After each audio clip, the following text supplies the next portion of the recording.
It's almost like the criteria to measure a person's spiritual strength and advancement and how much a person can tolerate. Famous examples are always Prahlad Maharaj, Haridas Thakur. They're famous throughout the universe as for their level of tolerance. And as Bhagavad Gita 269 describes, what is day to the common person is night to the introspective sage. Right? And what is day to the introspective sage is night to everyone else. So meaning, materialist spiritualists have very different approaches to things. So what is success in spiritual life? Being tolerant most likely is seen as what with material eyes? As weakness, as being a loser. Yes, completely. Often we hear this. Why would you tolerate that? I wouldn't tolerate that nonsense. No, I don't care. I get divorced, forget it. Yeah. In material life, the success is not to tolerate. That's success. Right? But in spiritual life, that would be an obstacle on the path of bhakti. So, and tolerance, that quality of tolerance is always an excellent example, because it becomes so clear how they are like day and night. But saying this doesn't mean, and I'm mentioning this again, it does not mean that we justify abuse in the name of tolerance. Yeah, that has to be clear. But saying Vaishnava etiquette should be followed. That if we find ourselves in an abusive situation, it will be difficult to defend ourselves. Now, we should reveal our heart to a counselor, to a mentor, and that person has to do something about it. That person has to step in and defend us and do something. But again, so often, they don't. And that's the problem. So what do you do in that situation? Well, go somewhere else, somebody else. Well, I mean, we do have different committees and personalities who are in charge of these things. But outside of like this structure, if somebody from outside the structure is abusing. Yeah, I mean, it is going to have all kinds of, structures and committees and personalities in charge of all different things. But outside of this time? Outside of this time? Oh, there's also structures, no? I'd say so. I mean, if worse comes to worse, there's the police. Yeah. But anyway, I can only give you the principles. I'm not the one who gives the solutions for all kinds of crazy situations or something. But just to understand the principle, that even in abusive situations, this rule of Vaishnava etiquette is the way how to deal with it. Yeah. Like that. So now, what would you like to I just remind you that the story of Narayana and the cobra, who had become a devotee, and he complained to Narayana, but Narayana came back after his devotional life had begun, and because he had become non-violent, and the children in the village realized he was like that, and so they used to throw stones and sticks at him and things, and he asked Narada Muni about it. He said, well, show your hood as if you were going to strike, but then don't bite. So why don't you have any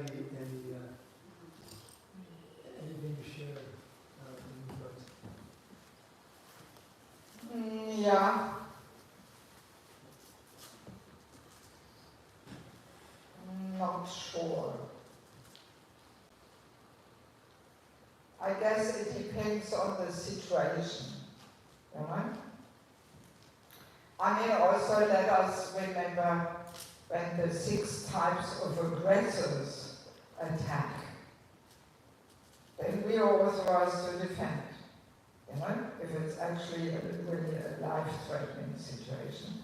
So the 6 types of aggressors is setting fire, kidnapping the wife, stealing the land, giving poison, what else? Attacking with deadly weapon. Huh? Attacking with deadly weapon. Attacking with deadly weapon, and one more. Kidnapping is what? No, I've said that. Stealing one's riches or something. Oh, yeah, you did that. Yeah. So, you know, if any of these 6 aggressors attack, then we are allowed to defend. But I dare say this doesn't happen every day, right? That somebody kidnaps the wife or sets fire or whatever. Yeah, so there may be exceptions there, you know.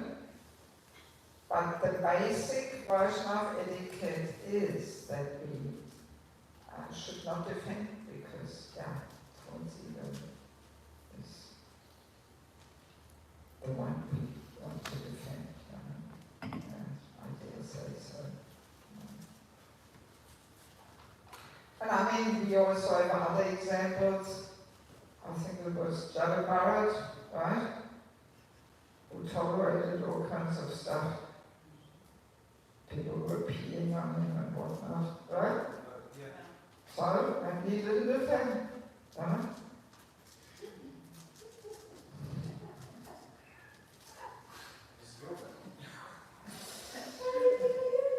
And I mean, yeah, well, to speak of Freuda, Stark, you know? But they are pure devotees. Huh? They are pure devotees. Completed self. They are pure devotees. Who are? It's completed self-realized. Yeah, there are pure devotees, yeah. Yeah, of course, it's a very high level.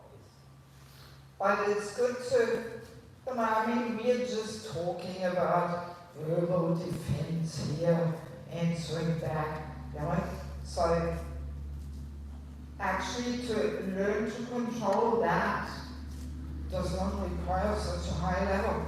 It's just a basic Vaishnava etiquette, you know? And especially towards a senior person, a superior, it is so inappropriate to defend, you know? So inappropriate. But even towards equals or juniors, even let's say a young devotee behaves badly towards us. You know, we may again say, well, we are in the position of teaching that person how to behave, so I should tell him, hey, you shouldn't talk like that to me. But if we look at our heart, there is a portion of defending the false ego here. Oh, who do you think I am? You shouldn't talk to me like that. So then again, better to get somebody else to give that instruction. And not we, and not us. You know? Then we say to somebody else, oh, you know, such and such Bhakta or Bhakti is behaving like this and this towards me. Can you maybe, for their sake, tell them that they shouldn't act like this or something? It's better if it comes from another person. You know? Because also that person who needs a correction might think, oh, he's just defending himself. You know? And maybe the person is right, because we are not free from the false ego yet. There is that urge of the false ego. I shouldn't talk to you like that, and you better tell them, you know. But still, let's be a little more honest, you know. So that's why it's better if it comes from another person and not from us, you know. Yeah, because it's just so subtle, Yeah. So even towards equal students, not a good idea to defend. Not a good idea. I just wonder if I could share a quote from Bhakti Vaibhav Thori Maharaj, who's very, very famous. He says the qualities favorable for serving the Lord are tolerance, humility, and appreciating others. Without tolerance, one cannot develop strong faith in the Lord. Tolerance is the ornament of a Vaishnava. Furthermore, one cannot genuinely appreciate others unless one considers oneself to be insignificant. These attributes are essential in service. Yeah, very nice. Yeah, I mean, I always like to see humility as the primary quality, which manifests in secondary qualities, like tolerance, respect, patience, gratitude. Remember, they're all secondary qualities of humility. A humble person will always be grateful, respectful, tolerant. But a proud person will never be any of it. You know? Yes. And as we just quickly added, just for the sake of completion of the topic, we did talk about it in the forgiveness session. The difference between tolerating and suppressing. Right? You remember? Some of you were there. That what we usually think is tolerating is actually simply suppressing things. We kind of try to shut up, but internally the ego battle continues. Right? Denial. That's not tolerance. That's simply suppressing. So for tolerance, for true tolerance, to cultivate that, we need two tools. The first one is, who can remember? Huh? Humility, manifesting in this mood, actually I deserve so much worse. But Krishna is so kind, he only gives me one drop of what I really deserve. If we have that mood and contemplation, that will already quieten down the false ego. Right? If we don't think, oh, how can they treat me like this? And don't they know I've done so much service, I've done so many big contributions, blah, blah, blah, blah, blah. You know? No, we should be thinking, actually, I'm such a fool and rascal. I deserve so much worse, but I have to get back up. And then the second tool, faith. Meaning that we see Krishna's hand in the picture. What is Krishna trying to teach me here? There must be some reason why Krishna arranges this situation. He wants me to learn something. So to connect our situation with Krishna in the picture. This is what it means to be Krishna conscious. Yeah? And so often, I'm always making this joke, when everything goes according to our plans and for the satisfaction of our mind and senses, then it's no problem to see, oh, it's Krishna's arrangement. Yeah? But if something is challenging, you know, a calamity, then not so easy to really see, oh, this is Krishna's arrangement.